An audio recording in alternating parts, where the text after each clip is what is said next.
Alrighty, so I don't know what time of day it is where you are, but for me, I am just getting started with my day. It is bright and early, or rather, maybe not so bright, but early in the morning. So let's continue on with our study of kind of chord theory with what is a key. So if you've heard me use this term a little bit in the previous lectures, so let's kind of dive into this one right now.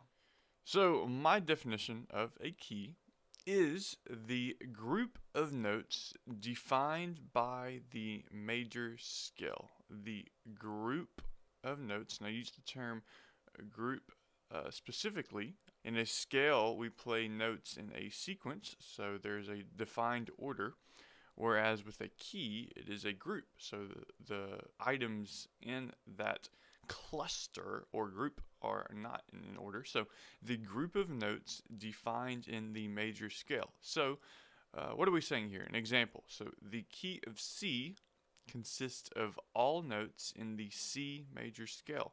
So we looked at the C major scale before. It had 7 notes, C, D, E, so on and so forth. So that was a series of notes, and that was the scale. So the key of C will consist of all of those notes, but it's just in a group. So here I have the E major scale.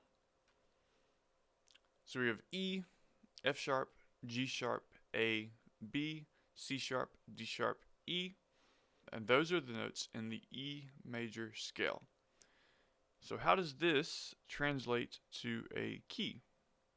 Well, the key of E is just that group of notes, but not in any defined order. So if you know the major scale, well, then you can determine the key, because the key is just the group of notes defined by that key's major scale. And so this is super powerful.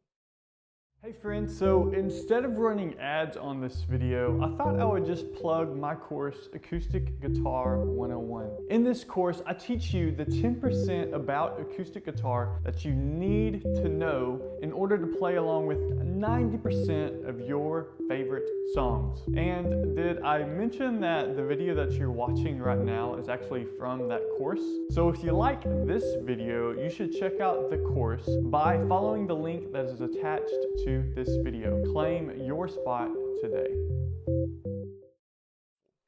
You might be asking, well, why do we refer to things in keys? Why don't we just say the major scale? Well, it's a musical term, but the powerful thing about the key is when playing in a key, you can play any note in that key's scale and sound great.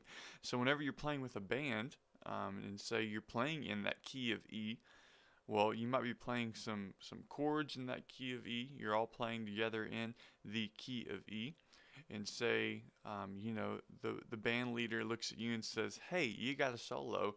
So, well, when you're soloing, you're just going to play around in that key of E, going up and down the scale, or maybe skipping a few notes here and there. And whatever you're doing, as long as you're playing notes that are in that key's major scale. So for this example, the key of E, if you're playing in the, you can play notes in the E major scale, and whatever you play is going to sound good. So it's super cool because there are 12 notes in music. There are 7 notes in the major scale. So you already have a 50% chance of not playing a bad note if you just play that major scale.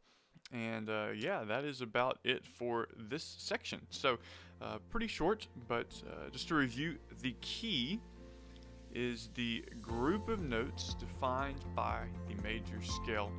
When playing in a key, you can play any of those notes and sound really good.